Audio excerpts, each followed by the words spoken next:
Welcome to the Volunteer and Combination Officer section weekly webinar series. This week, we're going to talk about the first person you are hiring is the fire chief. And we're going to talk to three people who have lived through this process. And so really excited to have you all attend and have these presenters share with you their experience.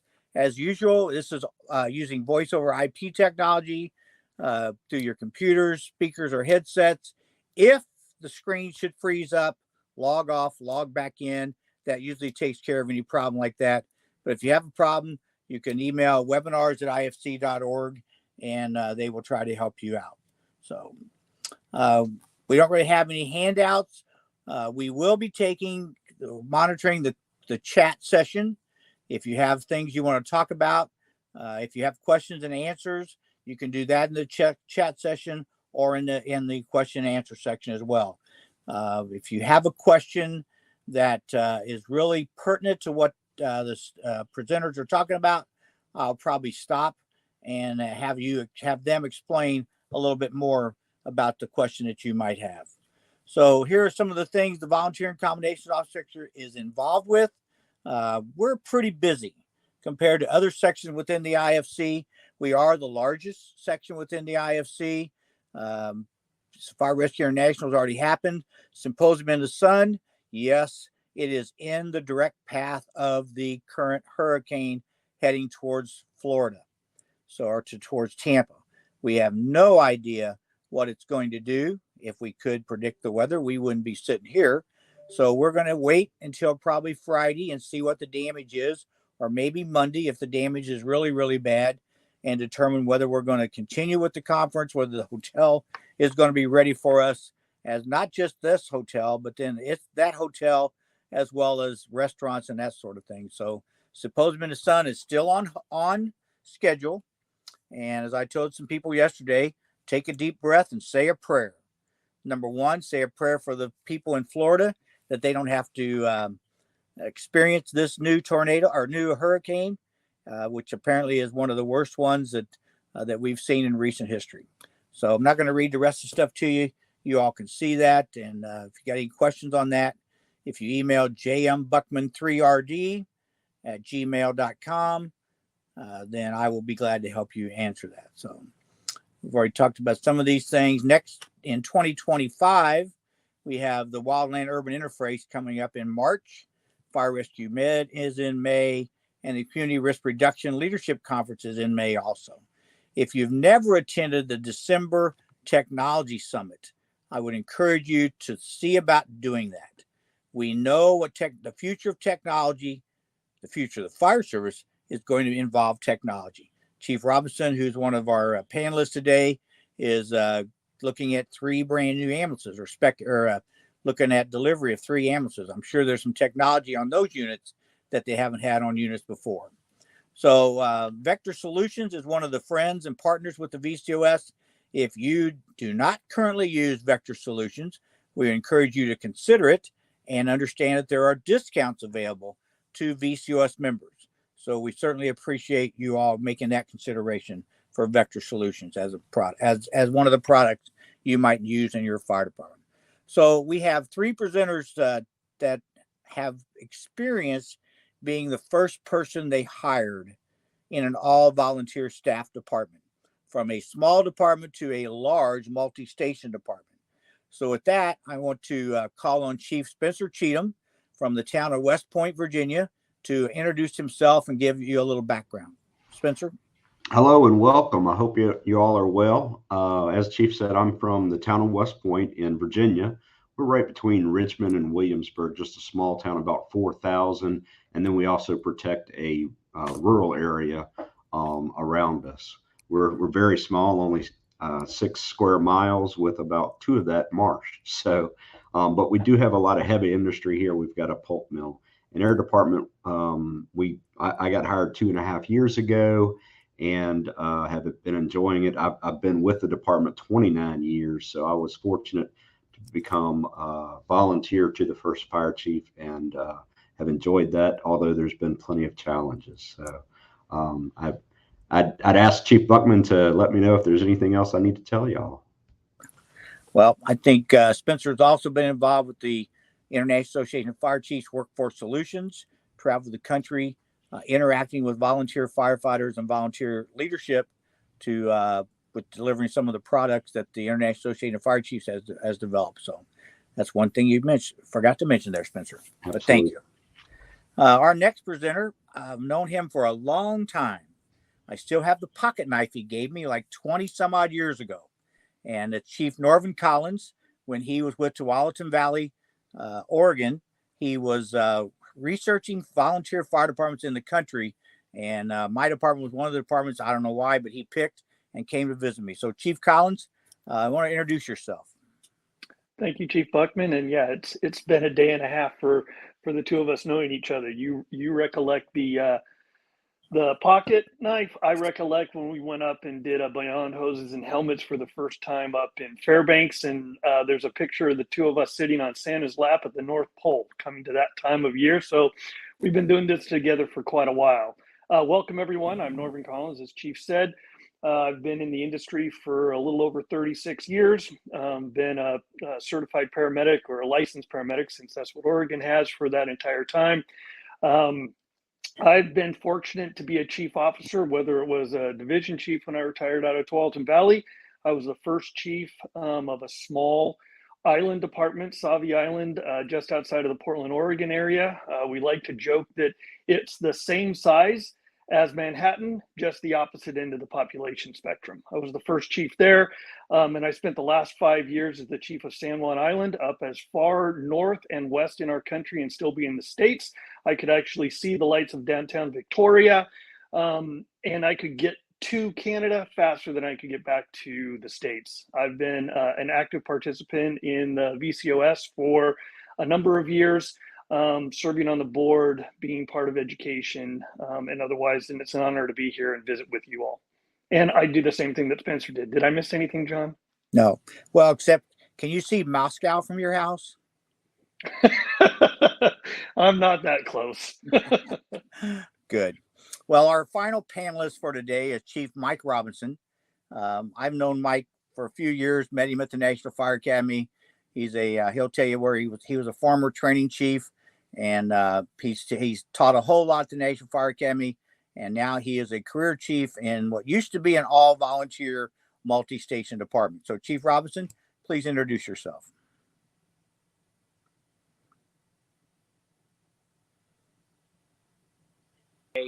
Conference room at the Horton Ambulance Factory in Grove City, Ohio. We're in the process of converting our volunteer ambulance fleet into a career fleet as a result of billing monies and some other initiatives. I have the honor and privilege to be the first fire chief of the Carroll County, Maryland Fire and EMS department. Carroll County is one of the 5 metro counties of Baltimore City, but we're also the most rural county in the metro area. We're about 40 miles from downtown DC and about 25 miles from downtown Baltimore. We have a population of 176,000, and we have 14 volunteer fire companies that 3 years ago we began with a plan to make it an integrated combination system. I'm now in my 49th year in the fire service. Started at the young age of 16 in Anne Arundel County, Maryland, where Trish Wolford, who's our first vice president of IAFC, is currently the chief, but she wasn't even born yet when I started. I left there and went to work for Baltimore County, Maryland, and I spent 33 years in that large combination system, and I retired as a deputy chief of operations back in 2015. Did a lot of teaching for the NFA over a 31-year period. Have been very active in the Maryland Fire Service, and still a member of 2 volunteer companies. But 3 years ago, I was hired by the Board of County Commissioners, and I actually started out being called a director, and that was a very defined position. That's all the volunteers wanted me to be called, but I changed the legislation, and now I am a chief/director. It's been a interesting experience to come into our oldest station is 200 plus years old, and to come into a very traditional volunteer fire service where all the assets are owned by the volunteer corporations, and Male being a part of county government who has the legal authority to manage the department. But in order to be successful, I've learned very much that we have to be a true partnership, and that's what we try to do each and every day. So right now we have 232 career positions, and we've got about 1,000 active volunteers. We have an integrated chain of command. Our highest ranking career person on duty around the clock is a captain/shift commander, and they actually fall below the volunteer fire chiefs who have the top authority position within the chain of command. The only people that rank them are myself and my 3 subordinate staff chiefs. So it's a partnership. We're evolving each and every day, and we're trying to keep things balanced because our jurisdiction has been historically an agricultural community. It's now very much a bedroom community of both Baltimore and DC, and the people that move there want to keep tax rates low. So my mandate is to make the system work. So glad to be here, and I'll try to share some things with you. Well, I know this isn't, we have some prepared questions, but as I told you, we're probably going to get off of that. I'm going to call you guys by your first name because we all got chiefs there. But Mike, you mentioned something, and I've heard about this before in other departments are you the director or the fire chief? So as they're looking to hire somebody, that title and job description is important. So you can explain a little bit about that and how that worked out for you? So we have 12 different agencies under the county government, and the heads of each agency are called directors. So the legal title is director, but the title in front of my name is chief. That's the compromise I worked out with the commissioners because we wanted to be able to identify as a fire service person. And when I go to we have a very active Metro Chiefs organization in Maryland, which are the chiefs of all the organizations. So I wanted to be able to come to that table with the title of chief. So my title is chief, and the position is called director. So it fulfills both needs. Spencer Mike, or can Norman, I ask you a quick question?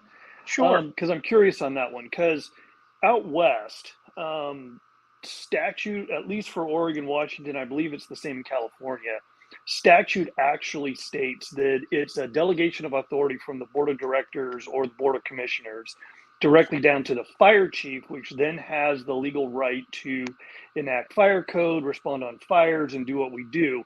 So therefore, the title of chief is vitally important for those of us out west, whether you're in an all-volunteer department as the chief or you're in a combination of career department. How does that play out from a legislative standpoint with you back in Maryland as a director as opposed to a statutory chief? Okay, it's a great question. So exactly what you said that occurs in the West Coast is where my authority is. So we are under what's called Chapter 37. It's on our internet site. And when I got there was 2 paragraphs, and it defined it as the director. So I actually changed and went through legislation that was approved by our commissioners that gave me the title of chief along with my name. And it was an interesting story because at the time, the president of our 5 board of commissioners was the retired garrison commander of Fort Meade, Maryland, which is the home of NSA and some other places. So I had to do an analogy in military terms, and that's how I finally won him over to let me have the legal title of chief, as I explained it in military terms, and that was basically how I did it. Gotcha. Because his analogy was I was the Secretary of Defense, and I said, no, I'm the chairman of the Joint Chiefs, and I'm a general, but you can call me chief. So there's a story that comes with that. All right. Spencer, you got anything that you had a challenge like that when you got hired? No, I other challenges, but not related to title. Okay. All right. So in Spencer's case, I'll come to you, Spencer, on what situation or what happened for your department to say, we need to hire a fire chief? Yeah, Chief, I think to put it in one term, it was consistency. We the volunteer fire department had been going to the town council, preparing them for this, but what really brought it on was consistency in meeting our operational needs to the community. We had holes in our shift schedules, and so we were scheduling our volunteers on shifts. We would have holes, and that would mean that it was just up in the air who was going to show up. Fortunately, we had some very dedicated people who did that, and we were able to, consistently get out crews, but we weren't sure. So we had holes operationally, and then administratively, we had a significant number of issues. Our processes, our communications, our structure really was dependent on who was around that day, and how things were done was really dependent on who was around. So I would sum it up as consistency. We weren't consistent in the way we were delivering to the community, both on the operational side and the administrative side. Okay, We great. were and I'll leave it at that. Well, good. Norvin, you got anything to add or something different for you? Process for us was slightly different coming into Savi. Being on the outskirts of Portland, the history of the organization was there was a fire at a local school that ended up burning down because of the response time it took from the closest Portland Fire Bureau station to get there. So the residents there, in many ways, when small organizations are formed, they go, we have to make a change. They got legislation from the residents that said we want to form a department. First year was yes. The second year was now we need to fund it, and it became a volunteer department. Well, as things evolved, call volumes increased, and they had firefighters that were living on the island, and a couple of them were sitting on the board at the time, and they said, we need to take this to the next level. Call volumes increasing, that's getting more complex. We want to bring on a professional chief. And then they reached out and said, in order to do some of the things like Spencer described, in consistency, in bringing it to the next level, because as we all know, if you are a volunteer responder, you've got your livelihood outside of it. And they wanted someone that could focus on the training needs and the administrative needs of the organization. All right, great. And for our listeners, he has said it a couple times, but he was a fire chief on an island. So what you get is what you got. And how long did it take for Mutual Aid to get there? Whew. Well, it's better when you're in the Portland area, and it's quicker. Up on San Juan, it takes a minimum of an hour and a quarter ferry ride to get there from the main line. Minimum. And the ferry's got to be in the right place at the right time. Exactly. It So can't be in the straits. In your case, as you said, you had some scheduling and things like that the public said, hey, we want to do it. Now we're willing to fund it. So Mike Robinson, anything to add from your hiring process? You're muted, Mike.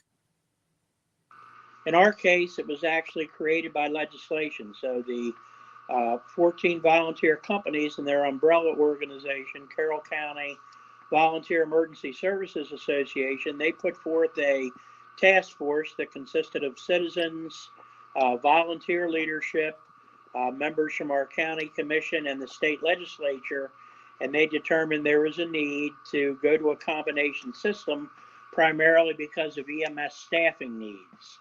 So they had to go to our state legislature, get enabling legislation, and then the following year the legislation was passed, and it created a countywide Department of Fire and EMS.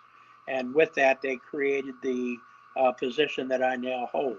So it was actually through a process started by the volunteers. There was a lot of need for administrative oversight, centralized purchasing. They already had a countywide 911 center, so it was the next logical step.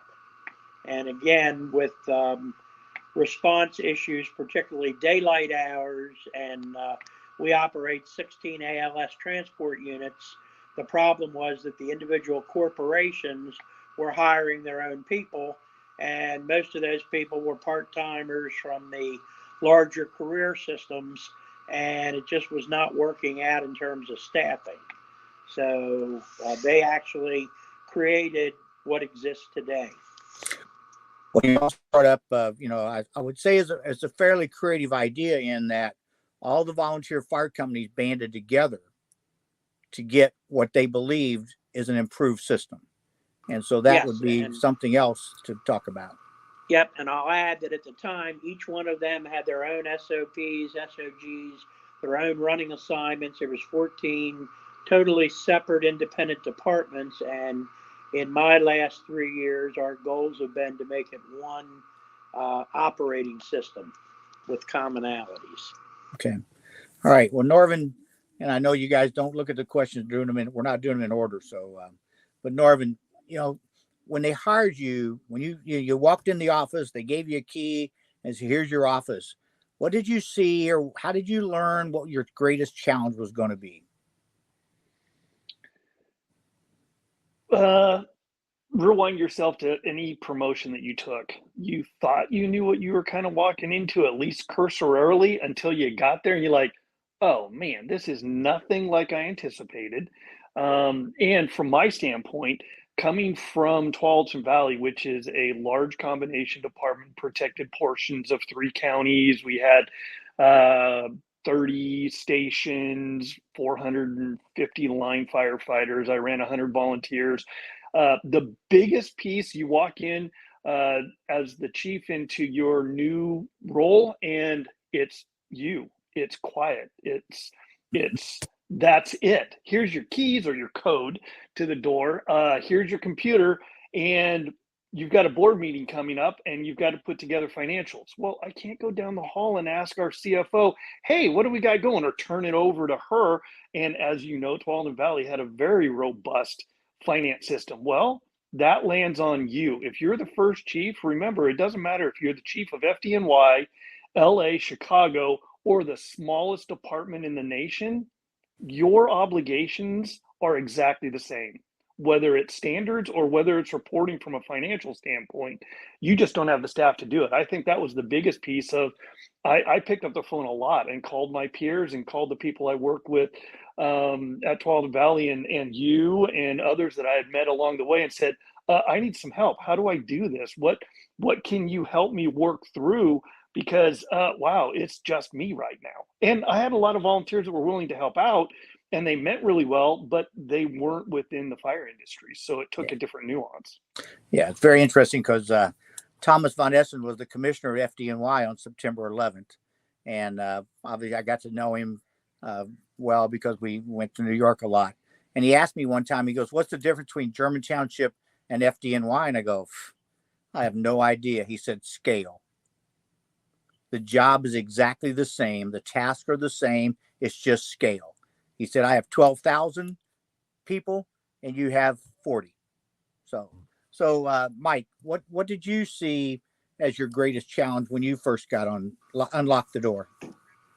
Well, the greatest challenge was it was a change management process. So you're looking at the autonomy of 14 volunteer departments, and they really had never had a boss or a coordinator or anything to that extent. So my challenge was coming in and eliminating those barriers. There was obviously a lot of suspicion. Believe it or not, I knew the majority of them because many of them had actually been subordinates of mine. In fact, the president of the county commissioners at the time had worked under me on the shift that I was the shift commander of. So it was really a lot of interpersonal dynamics that were present and a lot of challenges because now I was empowered as a change agent, but a lot of that change I knew was going to be resisted. Something as simple as me showing up on a call, not necessarily to take command, but just to show that I had presence. I wanted to learn about the system. Every policy change, because it was a change, there was going to be some resistance. So one of the first things I did, I brought in Dr. Burton Clark, who most of you are familiar with from the National Fire Academy, who actually lives in one of our municipalities, but he lives in another county because it sits in 2 counties, but we brought him in to help shepherd our strategic plan. And I brought in a group of 46 stakeholders from all the volunteer companies, people from some of the corporate employees, and we sat down literally for about 4 months and went through a comprehensive strategic planning process. And that was what really brought us together, knocked down a lot of the barriers, and for the first time, people saw that we're in this together, that it wasn't about empire building or anything else. So, all right, great. Well, you got, well, we might have just lost him. He brought up a couple things I want to come back to, interpersonal dynamics and change management. But Spencer, you're different. Excuse me. You're different than Norvin and Mike because you were internal. They already knew you, where Norvin and Mike were hired from the outside. So what was your greatest challenge? One, being an insider, and two, maybe you knew some of the problems that you had.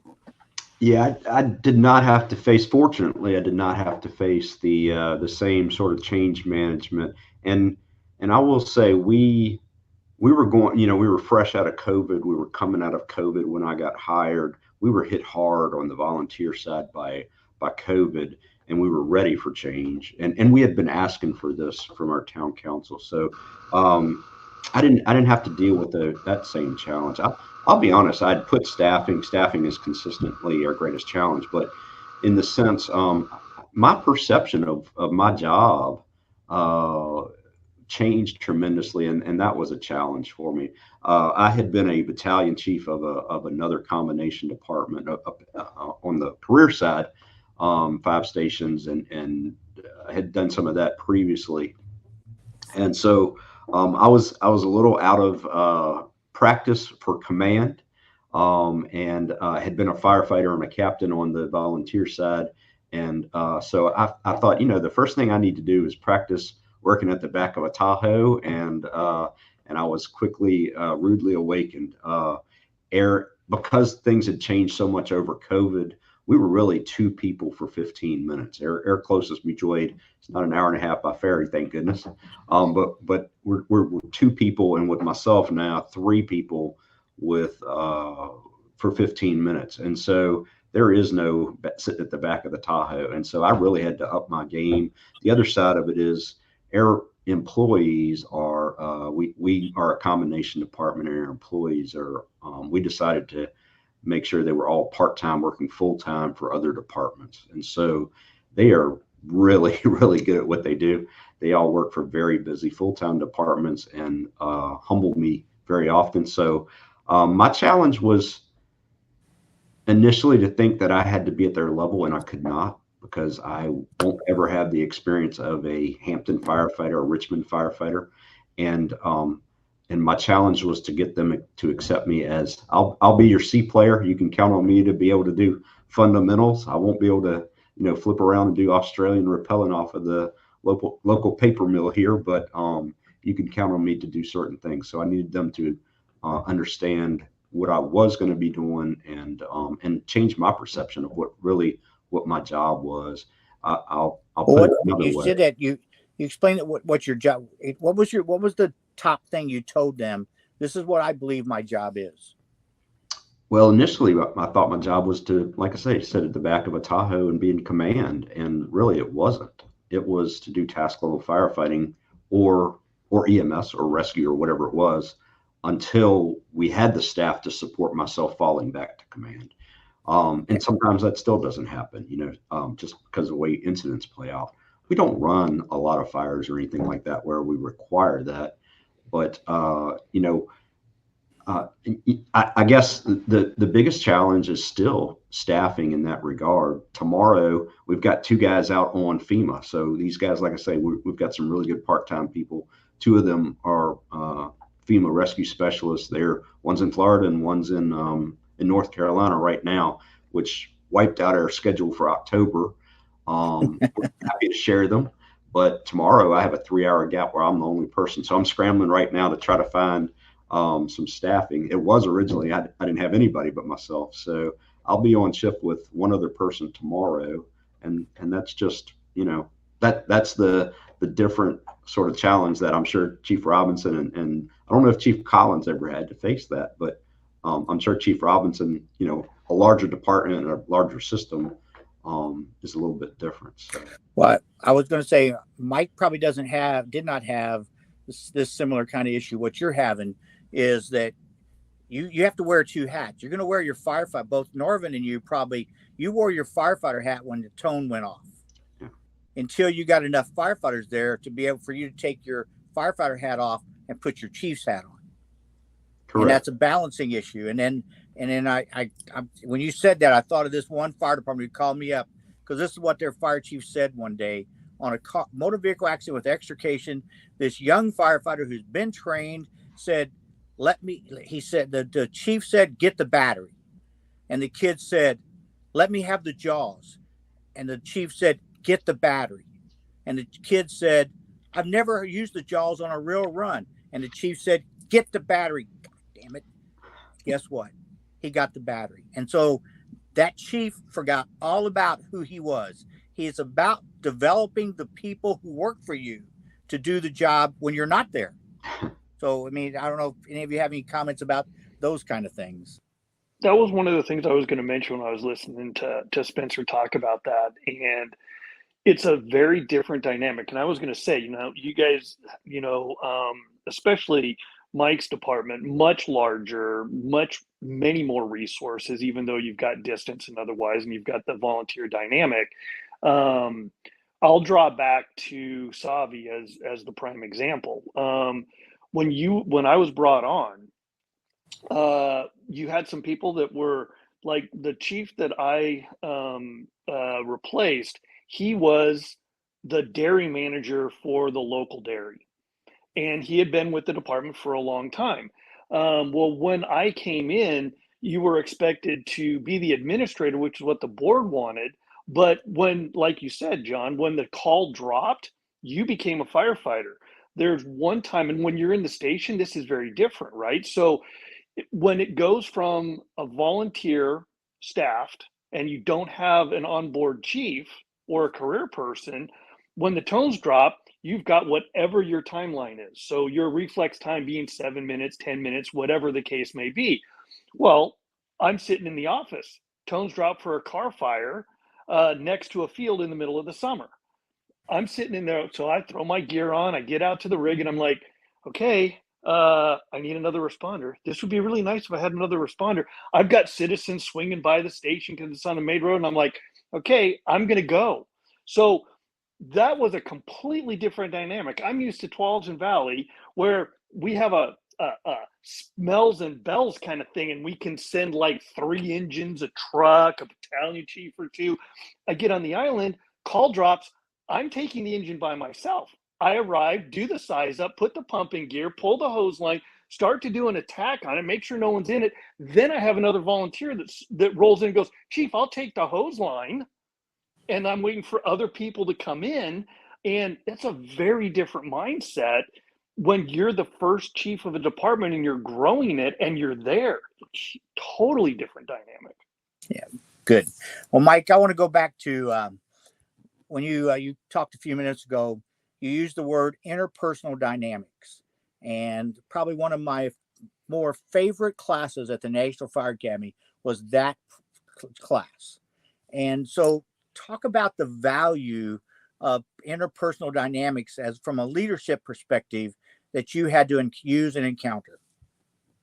Yes, and I took the same class, and a lot of application of it since then. So, and we've all been chief officers, and we've all dealt with the personalities of people. So if you're a volunteer fire chief, you've got a big ego.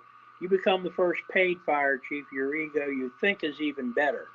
So I've gone through different iterations of leadership from the time I was a brand new 25-year-old volunteer fire chief to a career chief officer in a big department for 15 years to I'm now in this new position, and I started out in a closet in our law office. Now I got a whole suite of offices. But the reality was I thought I was somebody, but I was really nobody.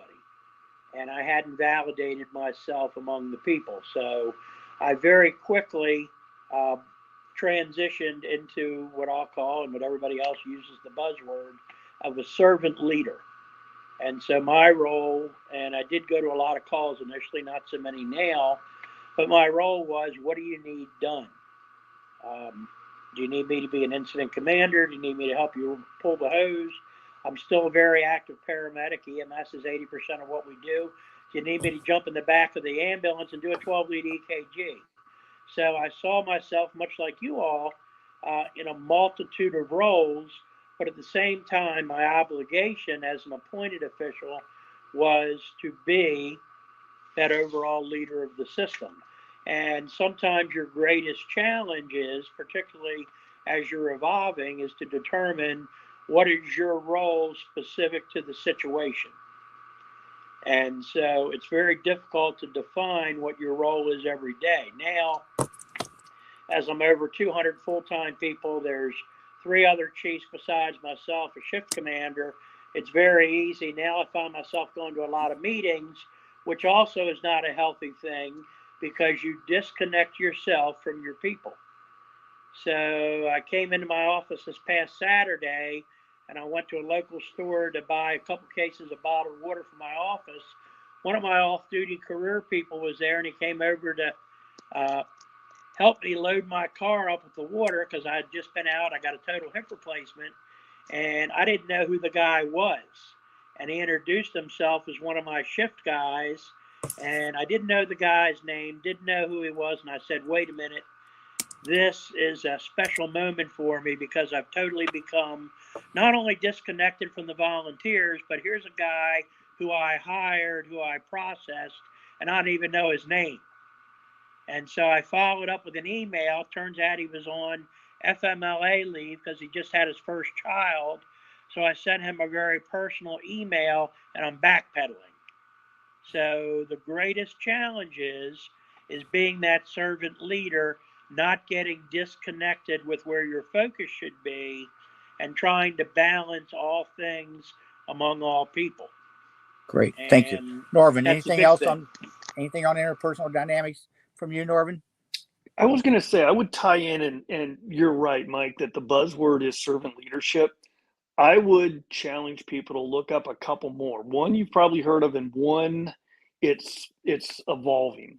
One that you've probably all heard of is transformational leadership, and that usually partners really well with servant leadership. But some of the stuff that you described in your story there, in reconnecting and having that moment of pause and introspection, I would say another leadership theory to think about is authentic leadership. There's a lot of stuff, and that's where servant leadership has evolved, because being an authentic leader is you're genuine, you're caring, you're sympathetic and empathetic to those that you're with and around, and you take time to reflect. And that's an important piece that I would say that all chiefs need to do from time to time, regardless whether you're a career or volunteer chief, is taking that time to reflect and say, okay, what could I do better? Because you've seen the Paul Combs cartoons and everything else, that if you've got a leadership issue or a challenge, and Spencer and John have taught it, as we do Beyond Hoses and Helmets and the other stuff, or the workforce solutions, is if there's a leadership problem, you might want to look in the mirror and see how much of that problem is you, and stop deflecting and be authentic and say, I messed that up. Just like you said, you sent a personal note, you backpedaled a little bit, but I bet it was genuine on trying to reconnect, and now you're acting differently. That's authentic leadership. Yeah. Well, and I do want to say, I did hear you say you had total hip replacement, Mike. So congratulations that you're actually, I don't care how long ago it was, it's still total hip replacement. So it was successful, I take it. It's been a month. It was my second one, and compared to the way it was beforehand, anything's an improvement. Well, good for you. So Spencer, anything else on total hip replacement? Hip replacement. What do you know about that, Dr. Cheatham? I'm planning one next week based on what y'all are saying now. So, anything else on interpersonal dynamics? No, it has to be, one of the top things that you concentrate on, and yeah.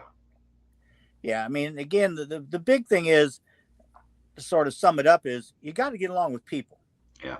And you don't have to break your back, but you may have to bend your back.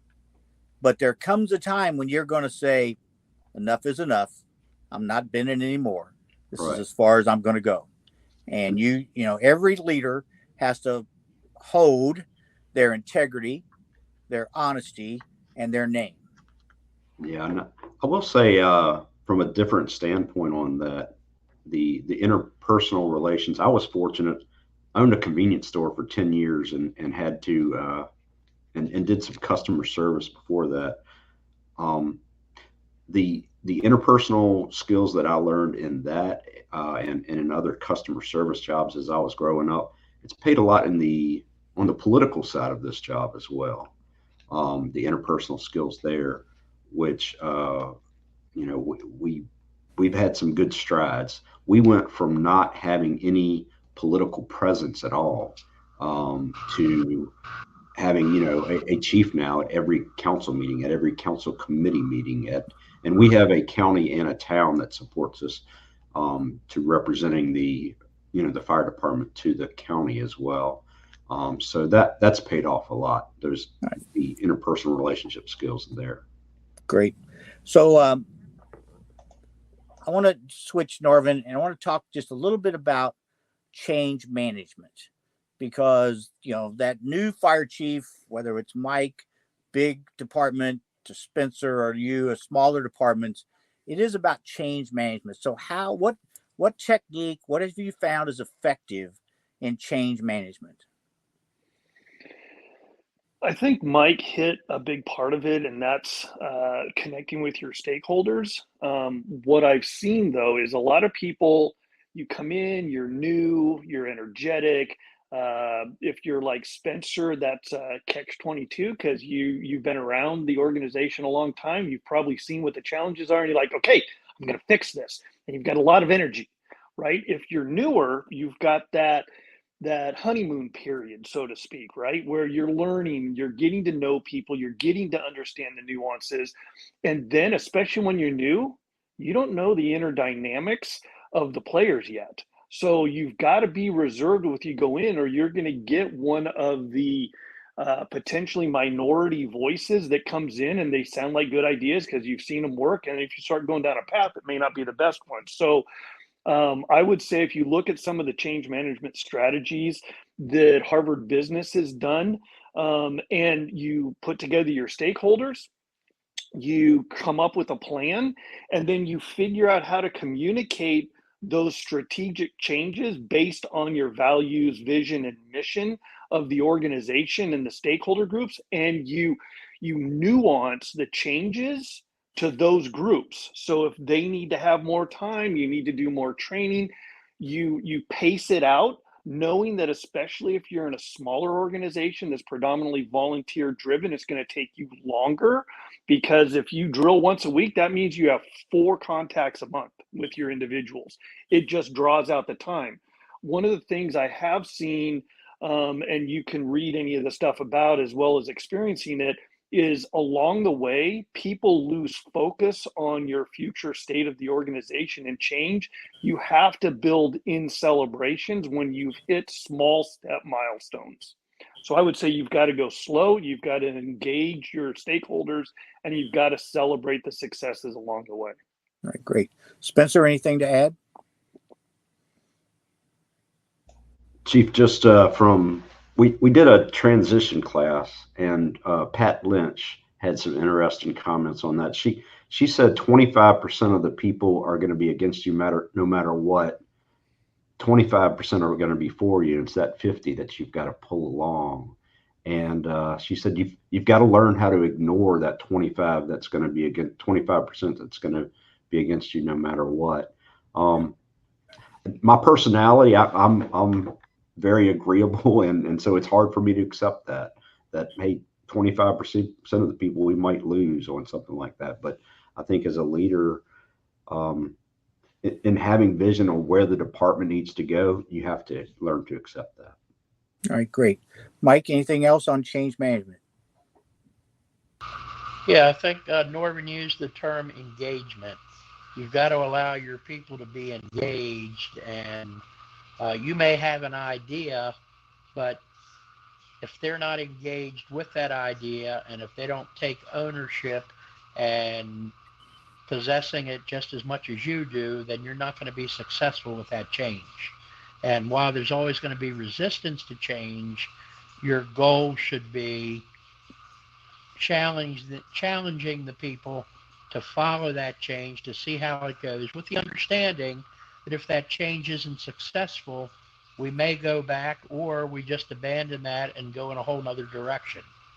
But without that engagement, you got to get rid of any of the autocratic tendencies that you may have, and again, focus on the group think and do it together and collaboratively. Yeah, and I would say that I expect you guys would agree with this. At some point in time, when you see a program's not working, stop.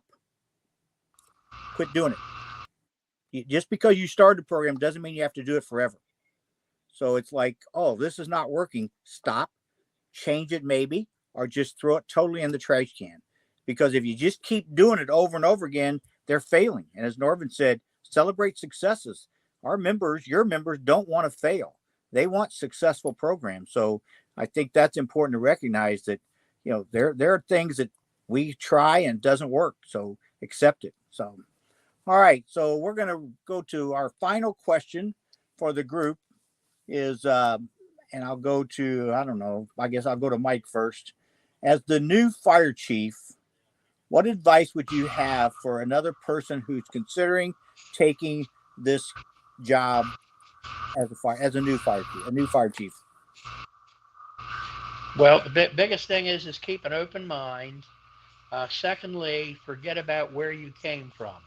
While that experience is relevant and it may be important, probably the most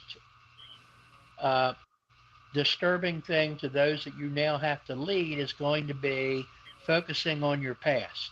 Your past may be important, it may establish you, but you've got to focus on the future, which is the combined future with the people that you're supposed to lead. If you come in just trying to duplicate where you came from, it simply is not going to work. While you may bring some best practices with you, you need to keep an open mind, and you need to understand that if you're going to be successful, it has to be about them and not so much about you. So you have to consider, and particularly if you weren't the chief before, but maybe you were an assistant, a deputy, or what have you, now you're moving up to the chief, something you had always aspired to doing, it may not be the way you want it to be. And you really have to gauge the climate and the environment that you're going to work in so you can be successful. If you're going in there just to create your own legacy, then you probably shouldn't be taking that job at all. All right, So, great. You have to gauge your environment, and it has to be about them and not about you. Yeah, I know many fire chiefs who failed when they came in, and all they ever said was, well, that's not the way we did it at XYZ Fire Department where I came from. And they failed to lead that organization. So thank you. Spencer, anything for you on what advice would you have?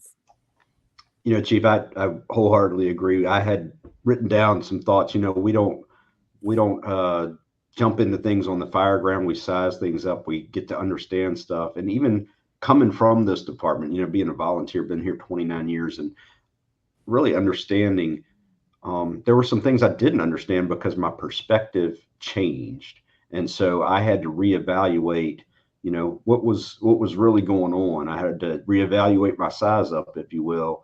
And I had to do that. And I guess before we go, I would ask if I can change your question just a little bit. Chief. Sure. When, one of the things that I got to see in the IFC traveling across the country, when localities or departments went to hire the first fire chief, there was a tendency to hire somebody with a significant operational skill.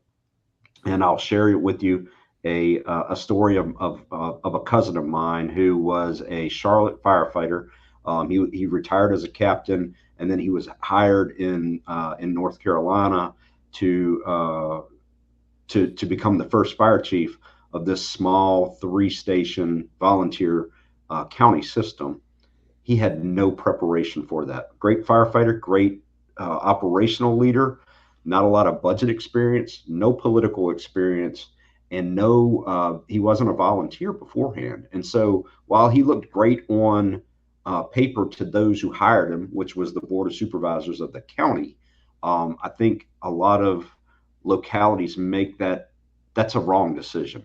They need to hire somebody with great interpersonal skills, a lot of things we talked about here, strategic vision, some past background in budget management and things like that. Not to say that somebody with that operational background can't do that, but they need to make sure they have those skills as well. And I think that's a mistake hiring the first fire chief that a lot of localities make. Great. Norvin, anything advice you would have? The only thing, so not to reiterate what Mike and Spencer said, what I would add in is remember to reach out to peers and your established network. And then got to tout VCOS stuff that we put together, the new Chief's Handbook. Go reach out, look at resources that are there and reach out to people. If you're listening to this or you've got peers that are thinking about taking on a new chief's role, encourage them, go to symposium, interact, reach out to the board of directors, reach out to the people that have lived it, reach out to me, to Spencer, to Mike, to John, to a number of others of us that have done it, and leverage your network. And don't be afraid to say, hey, I'm stuck. What should I do? What do you think? Because if you get outside of your microcosm and get a different perspective, it always gave me a different sense and feeling when I could, you get marred down in your stuff and get very hyper focused. If I could pick up the phone and call Spencer and say, hey, here's what's going on. What am I missing? Getting that outside of the area thought can really help you take that next step. And it can encourage you because they can say, hey, yep, you're on the right track. Have you thought about this, that, or the next thing? So that's what I would add to Great. it, John. Thank you. Well, it's and I do want the audience to know Norvin is finishing up his work on his PhD. I am always so impressed with people that I know who get their PhD. I know how much work it is. I shouldn't say I don't know how hard it is. I don't know how much work there is, but I do understand it's not easy to get. So I know Norvin is going to be glad to get it off his plate as well, so he can have a life back. So, but keep at it, Norvin. You're going to get it done. So I would go back to Norvin and Spencer. If you guys want to give your email address. So for the audience that's out there, we'll give you a second to grab your pen. And, I see Spencer already put his in the chat session the chat session. So maybe Norvin, if you'll just do that, then they can see that as well. But as Norvin said, we're all willing to help you. If we don't know the answer, we might know somebody to call. And so Mike, just welcome back. So I was just finishing up, Mike. If you can go to the chat session and put your email address. So if somebody had a question for you, they could contact you. If you can do that, then we're done. So anything to finish up here, Spencer, anything you want to comment on? No, I'll just reiterate what Chief Collins says. And I didn't say this in my introduction, but I am proud to be a board member on the VCOS section. And if we can help, we want to. And if there's something that we're not doing that we should be doing, let us know. Yep. And thanks for the opportunity. All right, Norvin. John, thanks for moderating this for us. Great job as usual. Thanks to Michael and Spencer as peers and having this great open dialogue that we have. Know that if you're going into this, whether you are in your 49th year or you're just starting out, we are a greater family, and reach out and know that you'll be successful and you're not in it alone. Thanks. All right. Glad Thank everyone was able to attend. Michael. Yeah, again, as they've both said, use your network. The IAFC, and particularly the Volunteer Combination Officer section, has a wealth of resources. If you've never been to the Symposium in the Sun, even though it might not be a Symposium in the Sun this year, but there is no greater place to do networking than that 3 or 4 days that you spend there with people much like yourselves, the same issues, the same areas that they have dealt with, you will get a wealth of knowledge, but more importantly, you'll establish a network. So there's lots of help out there. We're all one big community, and we're glad to do whatever is needed. And Yeah. certainly technology brings us that much closer together. Yeah. So I welcome this opportunity today and appreciate the invitation. Well, I thank everybody for these three guys for agreeing to do this. Mike had never done one of these with me. Norvin and Spencer have. So, but Mike was, not. I guess he wasn't. He knows me, so he was pretty sure I wasn't going to embarrass any of us. And but these panel discussions have been very successful, but more successful than I thought they were. And we're giving good information out, and we're not relying on PowerPoint slides. And sometimes we instructors PowerPoint people to death. So I want to thank my presenters, my panelists here today for participating, and those who are in attendance. The VCOS is here to serve you. We are here to help you. Please contact any of us, and we'll be glad to try to get you some assistance. With that, I'm going to say, we're going to sign off. God bless. Everybody be safe. Thank you very much. Have a good day. Take care, everyone. Thanks for attending.